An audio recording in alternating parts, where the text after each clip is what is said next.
Às vezes que uma situação semelhante aconteceu na China, o país vivia uma crise no abastecimento de alimento, exatamente como está acontecendo agora.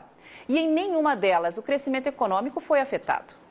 Talvez você não saiba, mas a China vem tentando de todas as formas controlar a inflação, depois que ela disparou junto com os preços das carnes e do óleo de soja, que enfrentam escassez histórica. E os efeitos de um aumento súbito de demanda seriam desastrosos para o governo, que já enfrenta sérios problemas de administração.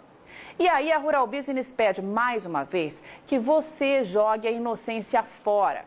Pense e responda. Não acha coincidência demais tudo o que vem acontecendo na China nos últimos tempos? Quando briga com os Estados Unidos e isola um dos seus maiores e únicos fornecedores de soja, eis que surge a peste suína para matar parte do rebanho e reduzir o consumo de farelo.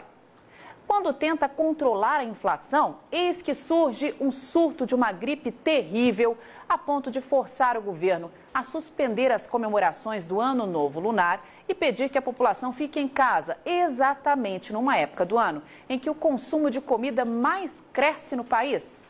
Ora, não acha coincidência demais? Para os especialistas da Rural Business, é impossível provar qualquer coisa a esse respeito. Mas não podemos deixar que você seja iludido por conversa fiada. E antes de qualquer reflexão, lembre-se, tem gente enchendo o bolso de dinheiro, não só com a queda nos preços das commodities e companhias, mas também com as oportunidades de compra que essas baixas vão gerar. Para você ter uma ideia, com apenas 2 ondas especulativas, a primeira com a morte do líder iraniano e a segunda agora com o coronavírus, o petróleo perdeu 20% do valor. Que mero mortal consegue ganhar isso num espaço tão curto de tempo? Nenhum. Só se faz isso com especulação. E é por essas e outras que você precisa definir de que lado você está. Estão trabalhando duro para fazer você acreditar que essa nova doença vai jogar uma âncora no crescimento econômico da China e que isso vai reduzir o consumo e a importação de alimentos pelo país. Muito bem. A equipe de grãos aqui da Rural Business foi atrás da história para saber se isso de fato acontece em momentos de crise como esse.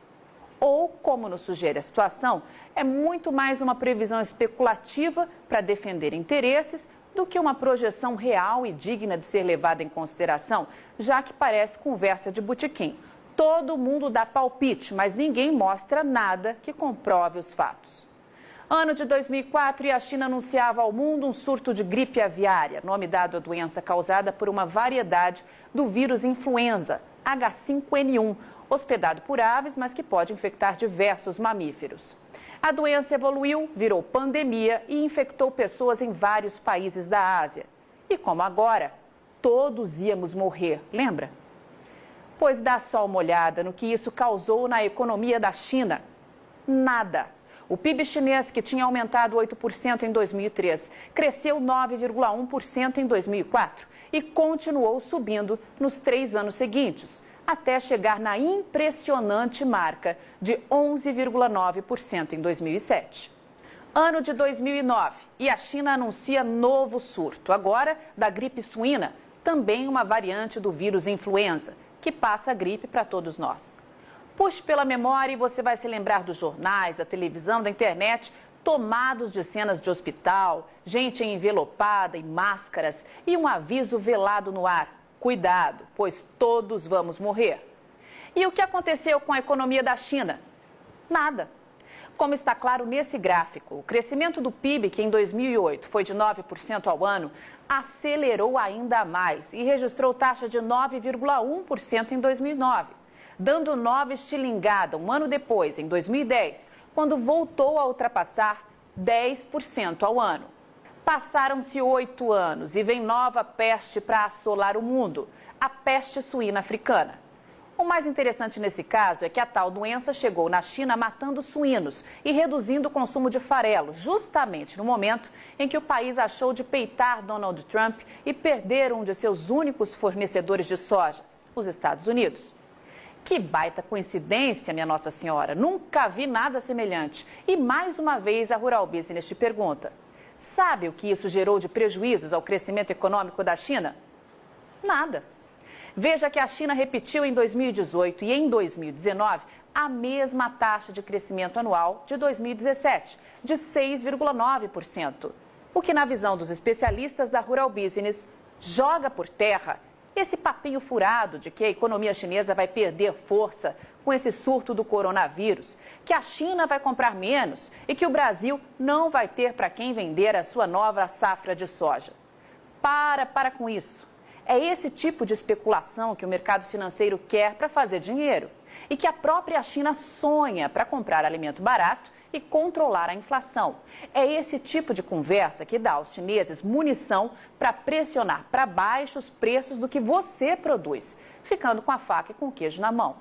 A China vai continuar comendo e cada dia mais. E no caso da soja, eles não têm opção. Dependem do Brasil. Não vão ali no mercado e vão comprar 90 milhões de toneladas a hora que quiserem.